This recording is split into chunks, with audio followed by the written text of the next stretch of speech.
The man who is about to turn everything upside down. Officer Carter has no idea who he is. Watch to discover the shocking truth. Don't forget to like and subscribe for more eye-opening stories. The hot Atlanta sun beat down relentlessly as Officer James Carter cruised along Peachtree Street, one of the busiest roads in the city.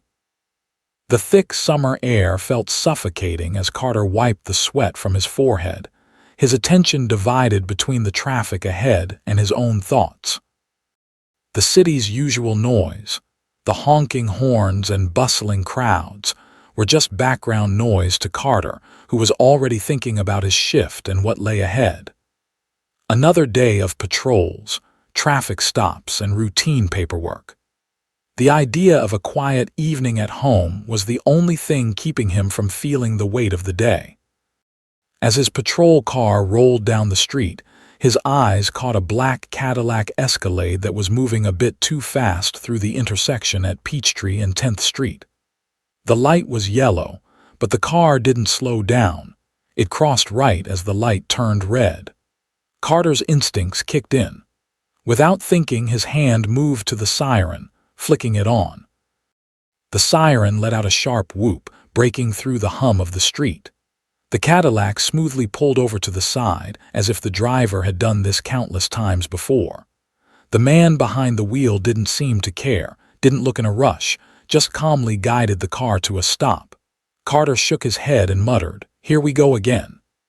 He adjusted his belt, stepped out of the patrol car, and made his way toward the vehicle. The heat hit him as he walked to the Cadillac, but he kept his focus, his eyes trained on the driver. The man was older, probably in his early 60s, and looked completely unfazed by the situation. His posture was perfect, sitting upright with no sign of nervousness. When Carter reached the car, he met the driver's eyes. The man's calm, steady gaze threw him off guard. "License and registration," Carter ordered, keeping his tone firm. The man didn't react immediately. Instead, he looked directly at Carter, unflinching, and then slowly reached into the glove compartment. His movements were deliberate and smooth. "May I ask why I was pulled over, officer?" The man's voice was calm and controlled, without a hint of fear. Carter's unease grew. This wasn't how things usually went. The man wasn't scared. He wasn't apologizing or panicking. He was simply waiting. Officer Carter stood at the driver's side of the black Cadillac Escalade, his eyes narrowing as he looked at the man behind the wheel. Colonel David Harrison. The older black man appeared completely unbothered by the situation, his posture upright, his hands relaxed on the steering wheel. Harrison's calm, unflappable demeanor threw Carter off. Most drivers, especially those who were pulled over for running a red light, would have shown some sign of nervousness, an apology, a fumbling for papers, a drop in the shoulders. But Harrison, he just sat there, composed and confident, making Carter feel strangely out of place. "License and registration," Carter said, trying to keep his voice steady. His patience was beginning to wear thin. He'd done this countless times before, and he was used to seeing people react in a certain way, guilt, fear, or at least some sign of concern. But Harrison was different. Carter didn't like it. The man didn't flinch, didn't move hastily, just looked at Carter and then slowly reached for his glove compartment. The older man's movements were deliberate and smooth, every gesture calm, measured. When he handed over his documents, it was with such precision that Carter felt a flicker of frustration. Why wasn't this man rattled? Why didn't he seem afraid? He couldn't help but feel the growing sense of irritation at being treated like just another officer in this man's eyes. Carter took the documents without saying a word and scanned the name on the driver's license, David Harrison. The name didn't ring a bell, but something about the way Harrison handed over the paperwork, without a second thought, made Carter feel like he was being played in some way. "May I ask why I was pulled over, officer?" Harrison asked, his voice low and controlled. The question wasn't defensive, but it wasn't submissive either. Harrison didn't sound like someone caught in the act. He sounded curious. And that only irritated Carter more. This wasn't how things were supposed to go.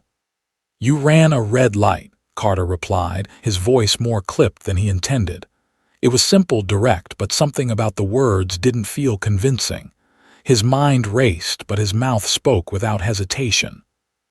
He was trying to control the situation, trying to assert authority, but it wasn't working.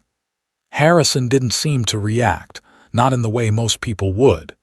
He didn't panic or apologize. He didn't look down or get defensive. Instead, he just raised an eyebrow and glanced toward the intersection behind them in the rearview mirror. "That light was yellow when I crossed it," Harrison said, his tone even, unbothered. There was no challenge in his voice, but it was clear that he wasn't backing down either. He wasn't intimidated. Carter's jaw clenched. The man's calm demeanor was starting to get under his skin. "No," Carter said, a little too sharply. "It was red. You ran it."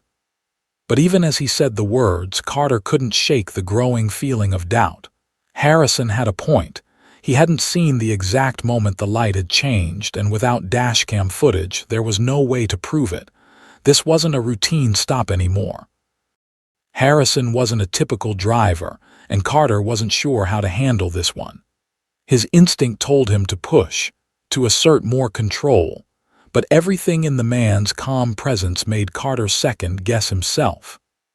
The quiet tension between Officer Carter and Colonel David Harrison hung thick in the air, more palpable with each passing second. The moment was charged, with Carter's frustration mounting in the face of Harrison's unshakable calm. Carter had never encountered someone like this before, someone who remained so composed under pressure. It was starting to feel less like a routine traffic stop and more like a challenge to his authority. Carter took a deep breath, pushing the irritation aside for a moment. He needed control over the situation. That was his job, after all. He was the officer, the one who made the calls, and the fact that Harrison seemed so unaffected was beginning to feel like a personal affront. His patience had worn thin. Without thinking much about it, he straightened up and spoke in a firmer tone. "Step out of the vehicle," Carter ordered, his hand resting on his holster as if the act of giving the command would assert his dominance over the situation. Harrison didn't move immediately. Instead, he met Carter's eyes with a steady, unflinching gaze. He wasn't making any sudden movements, no sign of protest, just an unwavering calm. After a brief moment, Harrison exhaled slowly, his voice remaining even. "Officer, I've already provided you with my license and registration. I'm complying with your requests. There's no need for this.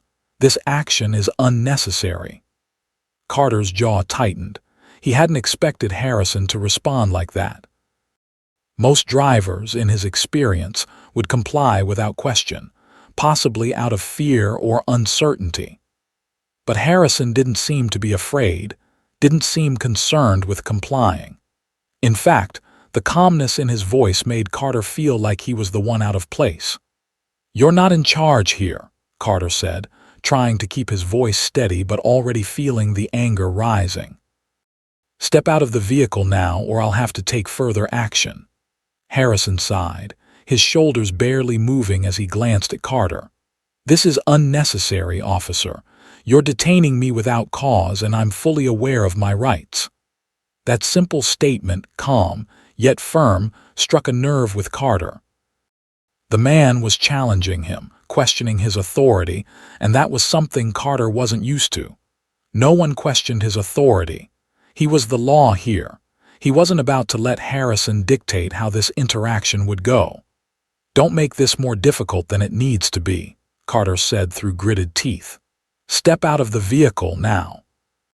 Harrison's gaze remained steady, unwavering. He didn't move to open the door. Instead, he just looked at Carter for a long, quiet moment. Finally, he spoke again, his voice even but carrying an edge of quiet authority. "You're making a mistake, officer. I am not resisting, but I am questioning the legality of your actions. You are detaining me without probable cause. That is illegal." The words hit Carter like a slap to the face. How dare this man, this civilian, talk to him like that? He was the officer, the one in charge. This man didn't know who he was talking to. The situation was starting to spiral, and Carter's frustration flared. "You're interfering with an officer's duties," Carter snapped, his voice rising. "I'm arresting you for obstruction." Harrison didn't flinch, didn't raise his voice. He remained in his seat, calm as ever, his posture as controlled as it had been from the moment Carter first approached the vehicle. But his voice, though still calm, was firm. "You are wrong, officer. You are detaining me without cause, and I strongly suggest you reconsider your actions before this escalates." The words hung in the air between them, and Carter's pulse quickened. He could feel the anger boiling beneath his skin, and it was starting to cloud his judgment. This wasn't just a simple traffic stop anymore. It was a battle of wills. And Carter wasn't going to lose. "You're under arrest for obstruction and interfering with an officer's duties," Carter said, his voice cold. He was done talking. He reached for the door handle, yanking it open and reaching inside to grab Harrison's arm. In that moment, everything shifted. Before Carter could even register what was happening, Harrison reacted with the precision of a trained military officer. In an instant, Harrison's arm moved, slipping free from Carter's grip with fluid ease. The move was swift, controlled, and executed with such grace that it took Carter a moment to realize he had been outmaneuvered. "Turn around," Carter demanded, his voice strained with the effort to assert control. He reached for his cuffs, trying to grab hold of Harrison's wrist, but the older man, with military precision, stepped back just enough to avoid his grasp. Carter's frustration spiked. This wasn't how it was supposed to go. He was supposed to be in control, but here was Harrison, calm and unflappable, slipping through his attempts with the kind of ease that made Carter's blood boil. The more Carter demanded Harrison to comply, the more the man remained composed, offering no resistance beyond his simple, unshakable calm. And in that moment, Carter realized that the situation was slipping out of his hands. The drive to the station felt interminable, the silence inside the patrol car almost suffocating. Carter gripped the wheel tightly, trying to focus, but his mind kept replaying the events. In the back seat, Colonel David Harrison sat without a word, his posture impeccable, his hands cuffed but his demeanor entirely calm. No resistance, no anger, just that steady, unbothered presence that seemed to eat away at Carter's patience. When they arrived at the station, Carter took Harrison through the booking process without much thought. Harrison didn't flinch, didn't complain. He simply complied as though he were well versed in the process. Carter couldn't help but feel unsettled. What had just happened? He had followed procedure, had done everything by the book. Or had he? Carter barely registered the passage of time as he processed the paperwork. His mind kept returning to Harrison's unsettling calm, that quiet authority that he couldn't ignore. It felt as though the entire incident was spiraling out of control, and now there was a heavy weight of doubt pressing on him. Then Carter's supervisor, Sergeant Bill Thompson, called for him. "Carter, my office. Now." His stomach twisted. Carter had braced himself for some backlash, but he wasn't ready for what Thompson was about to tell him. He walked into the office and saw Thompson sitting behind his desk, his face grim. Thompson's expression darkened the moment Carter stepped inside. "You got a minute, Carter?" Thompson's voice was thick with frustration. Carter nodded, stepping closer to the desk. He opened his mouth to explain, but Thompson cut him off before he could speak. "Do you have any idea who you just arrested?" Thompson asked, his voice hard. Carter blinked, a sudden unease creeping up his spine. Just a guy who ran a red light. Nothing special." Thompson's eyes narrowed, and he slammed a folder onto the desk. That guy is Colonel David Harrison, a colonel in the United States Army, 30 years of service, 2 tours overseas. You just arrested a man with more clearance and authority than any of us. He has top-secret access to information from the Pentagon. Carter froze. The words hit him like a punch to the gut. He had just arrested someone with the kind of power and influence that far surpassed anything he could comprehend. His mind reeled. This wasn't just a routine traffic stop. This was a monumental mistake. Thompson leaned back in his chair, shaking his head. You have no idea the kind of mess you've just created, Carter.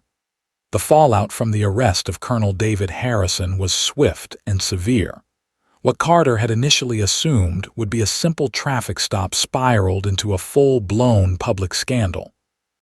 News outlets picked up the story, and soon, the military's involvement turned the situation into a media firestorm.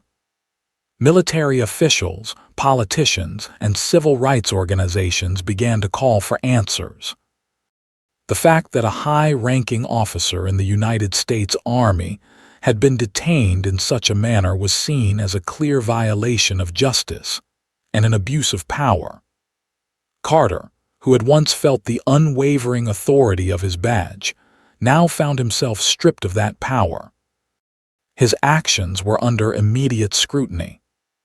Within hours, he was placed on administrative leave pending the investigation into his conduct. The department launched an internal review, and soon after, bodycam footage and witness accounts of the incident began circulating on social media. The footage, showing Carter's escalating frustration and eventual arrest of Harrison, quickly gained traction online, drawing widespread criticism. As the media storm raged on, so did the investigation. What was once seen as a routine arrest turned into a highly publicized example of police misconduct. Civil rights groups spoke out, demanding accountability and reform. The footage painted a clear picture. Carter had overstepped his authority, allowing his personal frustrations to dictate his actions, and in doing so, he had violated the rights of an innocent man. The pressure mounted as calls for justice grew louder. Harrison, for his part, did not seek vengeance. He did not file a lawsuit or make personal attacks. Instead, he chose to continue his fight for justice through the proper channels. His silence spoke volumes. He would not be the one to escalate the situation further. Instead, he focused on reform and accountability, leveraging his platform to advocate for changes in law enforcement practices. Meanwhile, the scrutiny of Carter's actions intensified.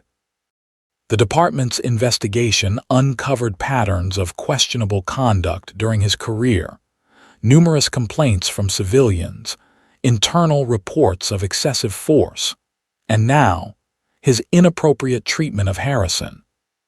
It became clear that Carter had abused his position, letting personal biases cloud his professional duties. His arrogance had led him to believe that his badge gave him the right to act above the law, and the evidence was damning. The decision was inevitable. After weeks of public outcry and internal reviews, Carter was forced to resign. His resignation was framed as a voluntary departure for the sake of his career, but everyone knew the truth. He had been fired in all but name. The media coverage of his resignation added to the growing chorus of voices calling for systemic reform.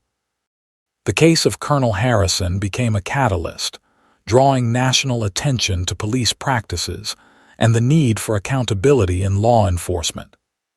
Harrison's ordeal, while deeply humiliating and frustrating, did not deter him from his mission for justice. Despite everything, he chose not to seek personal revenge, understanding that the real fight was about changing a broken system.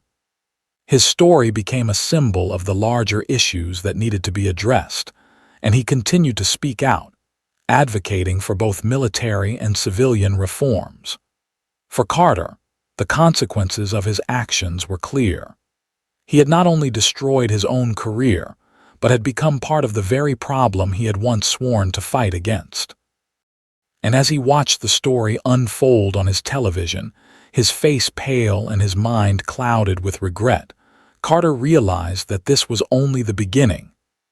This story serves as a powerful lesson about the dangers of unchecked power.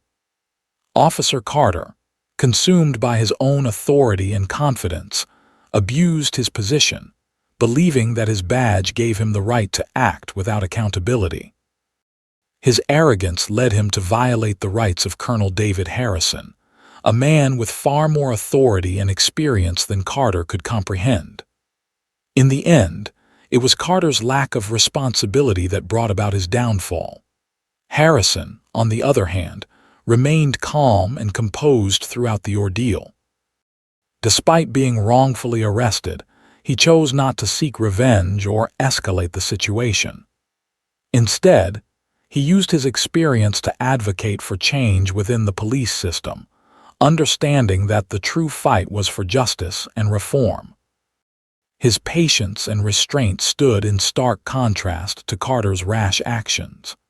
The story highlights a crucial truth: when power is not held accountable, it will ultimately destroy itself. Carter's career came to an end because of his inability to recognize the limits of his authority. Harrison, through his quiet strength, showed that true power lies not in domination, but in the pursuit of fairness and the courage to stand up for what is right.